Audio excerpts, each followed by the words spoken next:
Les présidentielles d'octobre 2020 ou une crise latente qui plane sur la Côte d'Ivoire. Tel est le thème que nous allons aborder ce jour. Nous sommes dans la chronique de Truman. Je suis Koné Boubacar, vice-président du MBCI. Mesdames et messieurs, bonjour. Le samedi 31 octobre 2020, une date marquée d'un point rouge sur les calendriers et les agendas de tous les Ivoiriens, y compris des amis de la Côte d'Ivoire. Pour cause, à cette date, nous devons élire le prochain locataire de la présidence de la République.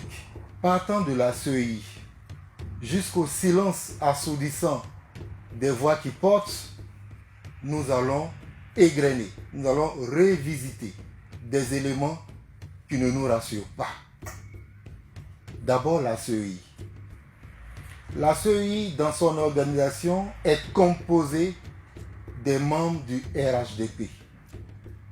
Telle la tour de Pise est inclinée comme pour faire une révérence au RHDP pour leur dire « passez en force ».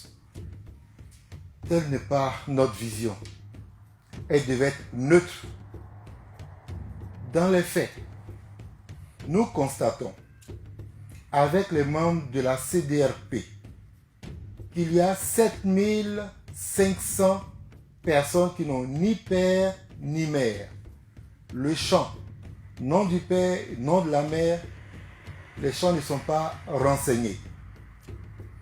Nous constatons également qu'il y a 7 personnes de moins d'1 an, des bébés électeurs dans notre fichier électoral. 8 ont moins de 18 ans, sans oublier qu'il y a plus de 23 000 doublons. Vous voyez que la crédibilité de la CEI est mise à mal avec ces faits. Pire, il y a encore des morts parmi ceux qui doivent voter le 31 octobre 2020. Plutôt que de les extirper de la liste électorale, c'est plutôt Soro Kibafori Guillaume, le président Laurent Gbagbo et le ministre Blé Goudé qui ne figurent pas sur cette liste électorale. La CEI nage donc à compte courant. Mais je peux vous rassurer que le président du GPS, Soro Kibafori Guillaume, est candidat aux élections présidentielles d'octobre 2020.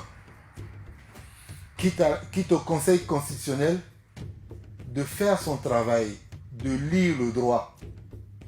Sera-t-il visité par Satan comme on a pu le voir, on a pu l'entendre en 2010?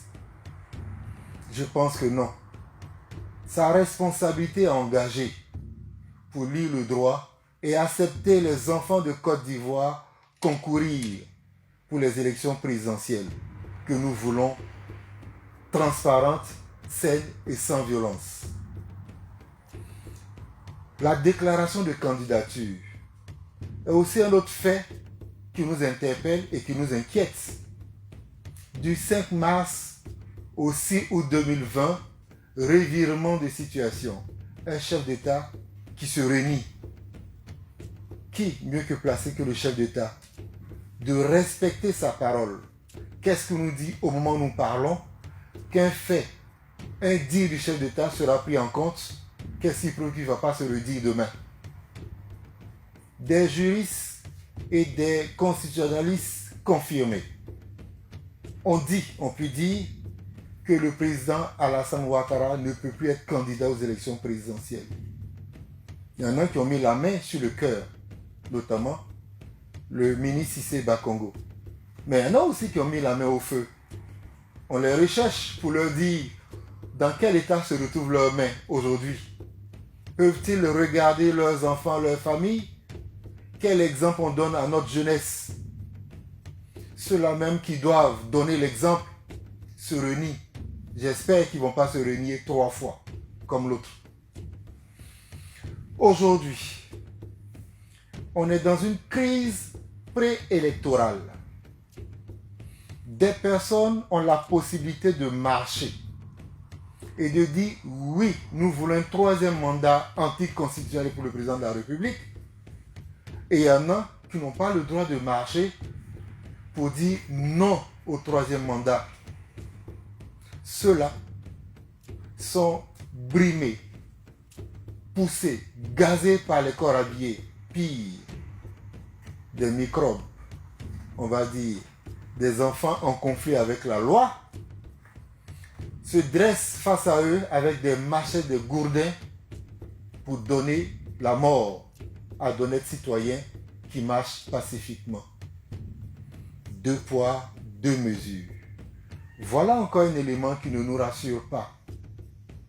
Mieux, dans une société telle que la Côte d'Ivoire, où nous avons des guides religieux, nous avons des chefs traditionnels, c'est le moment. Levez la voix, appelez tous les enfants de Côte d'Ivoire à un dialogue pour retrouver la paix. En tout cas, l'atmosphère est dangereuse. Nous sentons que la violence pendant les élections et après les élections seront plus graves. Nous avons déjà les prémices. Mais le silence assourdissant de la communauté internationale nous surprend. D'abord la CEDEAO. La CEDEAO préfère venir en pompier que de venir prévenir. Cette CEDEAO, on a pu constater que cette organisation sous-régionale court pour aller au secours du Mali. Le Mali, je parle de secours, mais est-ce qu'il faut secourir le Mali? Je pense que le peuple malien a déjà trouvé le remède de son mal. Au Mali, il n'y a eu aucun mort, aucune goutte de sang. Par contre, en Côte d'Ivoire, pour la crise préélectorale, nous comptons une vingtaine de morts. La CEDEAO n'est pas présente en Côte d'Ivoire. Irénée du sort. Comment vous comprenez cette situation de la CEDEAO? Est-ce un syndicat des chefs d'État? En tout cas, les faits nous permettent de le dire, oui, c'est un syndicat du chef d'État. Plutôt, la CEDEAO allait secourir un membre du syndicat, Ibrahim Boubacar Keïta. Et non, aller secourir le peuple vaillant du Mali. En Côte d'Ivoire, si les chefs traditionnels et les guides religieux se taisent, mais il est aussi étonnant de ne pas entendre le président de la République française, Macron, qui jadis, le 5 mai, avait félicité le président de la République d'avoir renoncé à un mandat de trop. Aujourd'hui, il faut reconnaître qu'il est bon de dire non au président de la République et que ce mandat est un mandat de trop et que c'est une forfaiture. Ayons le courage de le dire. C'est maintenant qu'il faut régler le problème que d'attendre après des crises pour faire un dénombrement macabre, compter le nombre de morts et faire des médiations. C'est maintenant. Chers parents, je parle de ceux du Nord. Je suis du nord de la Côte d'Ivoire. Mais être du nord de la Côte d'Ivoire ne veut pas dire qu'il faut prendre fait et cause pour un individu en brimant ceux qui sont contre un système. Pas contre la personne, mais contre un système. À coup de gourdins, de machettes. Pourquoi donner la mort à ceux qui vous ont donné gîte et couvert dans leur région? Il est plutôt rare, avouons-le, d'avoir les autres peuples au nord, si ce n'est pas pour des questions des fonctionnaires, les médecins, les enseignants, etc., etc. Mais on est beaucoup plus dans les localités des autres qui sont chez nous.